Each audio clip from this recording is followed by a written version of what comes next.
Do you want to learn self control? अगर हाँ तो आप बिल्कुल सही जगह पे हैं। अगर नहीं तो आप अभी ये वीडियो बंद करके अपनी स्क्रॉलिंग जारी रख सकते हैं। अगर आपने हाँ चुना है तो इस वीडियो को आखिरी तक ज़रूर देखना, क्योंकि इस वीडियो में हम डिस्कस करने वाले हैं 3 रिसर्च बैक्ड टेक्निक्स जो सच में काम करती हैं। वीडियो शुरू करने से पहले मैं आपको बता दूं कि मेरा नाम है कीर्ति, मैं काउंसलिंग साइकोलॉजिस्ट हूं और मैं पिछले 1 साल से एक रिहैब सेंटर में काम कर रही हूँ।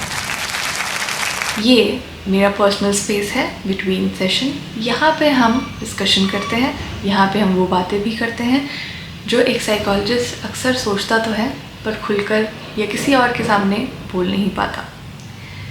इस स्पेस में मैं कभी कभी आपको साइको एजुकेट भी करूँगी, जैसे मैं आज करने वाली हूँ। और दूसरी चीज़, मैं बहुत मजाकिया हूँ। अच्छा जी, ऐसा है क्या? तो अगर आपने इस चैनल को सब्सक्राइब कर रखा है, हाय बेस्टी। अगर आपने सब्सक्राइब नहीं किया है, सब्सक्राइब कर लो and then let's be besties. ठीक है, अब बिना देरी किए इस वीडियो को सच में शुरू करते हैं। पहला पॉइंट है इम्पल्स वर्सेस एक्शन। इसको अगर हम दूसरे वर्ड्स में लेके जाएं तो पॉज एंड चूज। अब इम्पल्स और एक्शन में आप डिफ्रेंशिएट अगर समझना चाहते हैं तो ऐसे समझ लीजिए, वैसे भी हमने एक ब्रेन को एडिक्ट ब्रेन बोल रखा है, या फिर उसको हम ओवर स्टिमुलेटेड या ओवर इमोशनल ब्रेन बोल देते हैं, और एक ब्रेन को हम normal, clear and logical brain बोल देते हैं। अब जो भी आप इम्पल्स एक्शन लेते हैं, जो भी आप इम्पल्स आपकी होती है, वो इमोशनल ब्रेन से आती है, वो इस एडिक्ट ब्रेन से आ रही है कि आपने एक चीज़ देखी और आपने उस पर एक्शन ले लिया। चलिए एक काम करते हैं, इस पूरी वीडियो में हम केक को एग्जाम्पल के तौर पे लेंगे, केक एंड शुगर। तो अब इस फर्स्ट पॉइंट पे अगर हम एग्जांपल देखें तो आपने एक केक देखा और आपको मीठा खाना बहुत पसंद है, आपको केक खाना बहुत पसंद है, और आपने बिना कुछ सोचे समझे केक खा लिया। ये आपकी इम्पल्स होगी। अगर आप रुकते 5 सेकेंड, 10 सेकेंड, 20 सेकेंड, 1 मिनट और फिर सोचते कि केक खाना है, नहीं खाना है, मेरी हेल्थ इससे ख़राब तो नहीं हो रही है, या मैं तो सेल्फ कंट्रोल प्रैक्टिस कर रहा था, कहाँ गया मेरा सेल्फ कंट्रोल, तो आप कहीं ना कहीं उस चीज़ को होने से रोक सकते हैं। इसलिए मैं आपको बता रही हूँ, पहले पॉज लीजिए, चाहे 5 सेकेंड का, 10 सेकेंड का, 1 मिनट का, 2 मिनट का, फिर सोचिए और फिर चूज़ कीजिए। दूसरे पॉइंट पे चलते हैं। दूसरा पॉइंट है प्रैक्टिस डिसिप्लिन एंड रूटीन।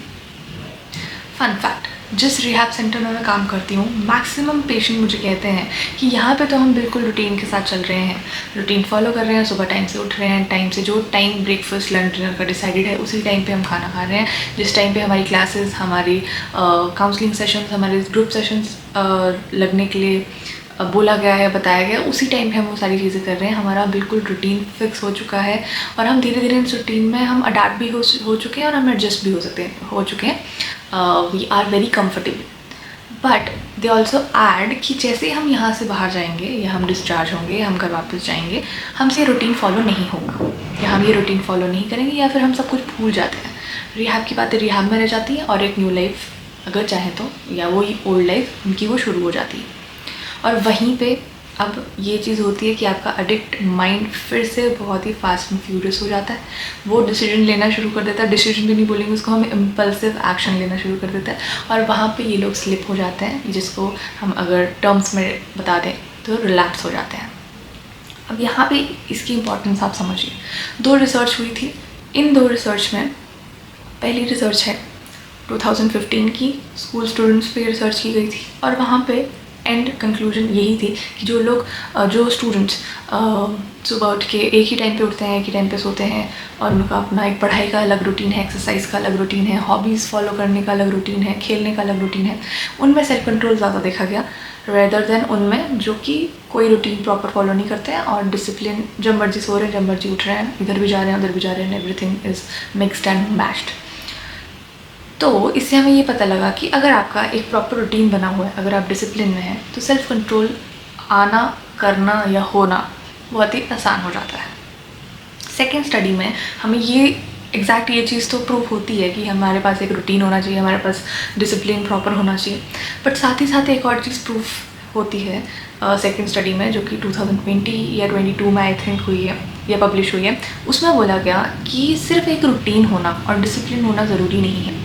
आपका जो वो रूटीन है, आपका जो वो डिसिप्लिन है, वो कुछ पर्पस के साथ होना चाहिए। फॉर एग्ज़ाम्पल ग्रुप से पूछा गया कि अगर आपको फ्री टाइम मिले तो आप क्या करेंगे। कुछ ने डिसाइड किया कि वो लोग या तो एक नैप ले लेंगे, सो जाएंगे, या अपनी फेवरेट वीडियो गेम प्ले कर लेंगे, या फिर कुछ बिंज वॉच कर लेंगे अपनी favourite series, TVs etcetera etcetera. But आधे लोगों ने डिसाइड किया कि उनको फ्री टाइम मिला है तो वो डांस प्रैक्टिस करेंगे, वो वॉक पे जाएंगे, वो डायरी एंट्री करेंगे, स्टफ लाइक दैट। और वो जो दूसरा ग्रुप था जिन्होंने डिसाइड किया कि वो ये सब करेंगे पर्पसफुली, तो उनका साथ में एक गोल था कि ये क्यों करेंगे, वॉक पे क्यों जाएंगे, वॉक पे जाने से क्या हो जाएगा, डायरी एंट्री क्यों करेंगे, डायरी एंट्री से क्या होगा, ये सब चीज़ों का एक पर्पस डिसाइड था। अब जिनके पास पर्पस था उनका जो सेल्फ कंट्रोल था वो काइंड ऑफ परमानेंट था और बहुत ही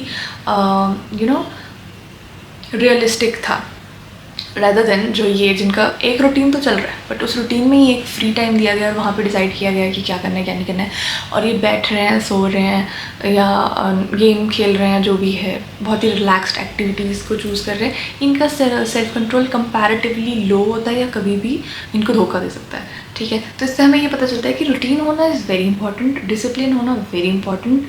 उसके साथ साथ ये जो हमारा रूटीन है, जो हमारा डिसिप्लिन है, जो भी हम एक्टिविटीज़ इस रूटीन में कर रहे हैं, ये एक पर्पस के साथ आगे आना चाहिए। हमारे पास एक फ्यूचर गोल, सब गोल्स या एक पर्टिकुलर पर्पस होना चाहिए डिसिप्लिन होने का या रूटीन में रहने का।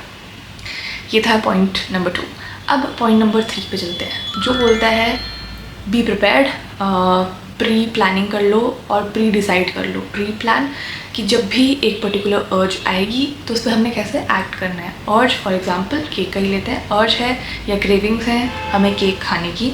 अगर हम एडिक्ट ब्रेन की बात कर रहे हैं तो एडिक्शन बिहेवियरल भी होती है, सब्सटेंस रिलेटेड भी होती है। तो आपको अगर सब्सटेंस की अर्ज हो रही है या उस पर्टिकुलर बिहेवियर की अर्ज हो रही है, उस टाइम पे हम क्या करेंगे या क्या कर सकते हैं, ये हमारा प्री डिसाइडेड होना चाहिए। स्टेप 3 ये बोल रहा है बेसिकली।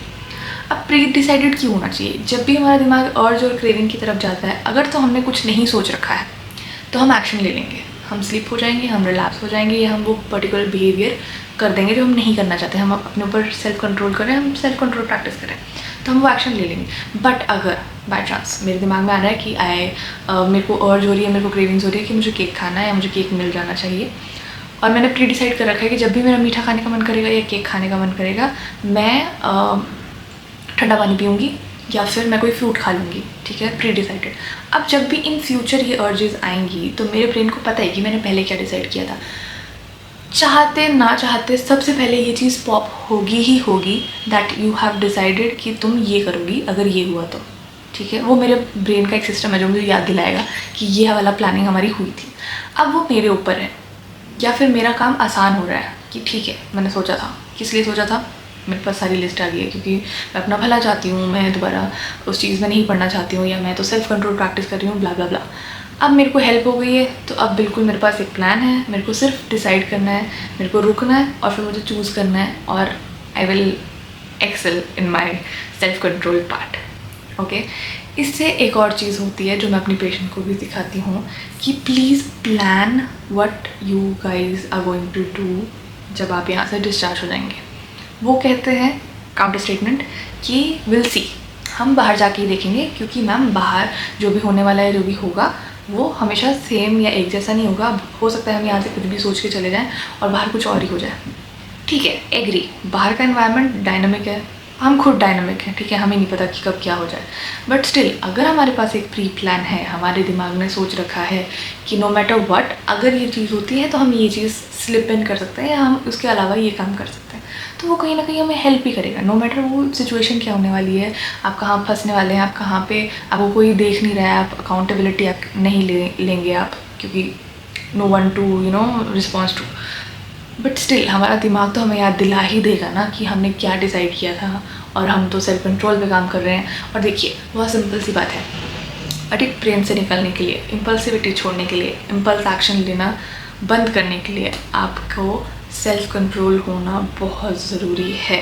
सेल्फ कंट्रोल होगा, कॉन्फिडेंस होगा, कॉन्फिडेंस होगा, विल पावर होगी, विल पावर होगी, आपको हेल्प मिलेगी। विल पावर अकेली काम नहीं करती है, विल पावर को भी काम करने के लिए सेल्फ कंट्रोल का होना बहुत ही ज़्यादा ज़रूरी है, ठीक है।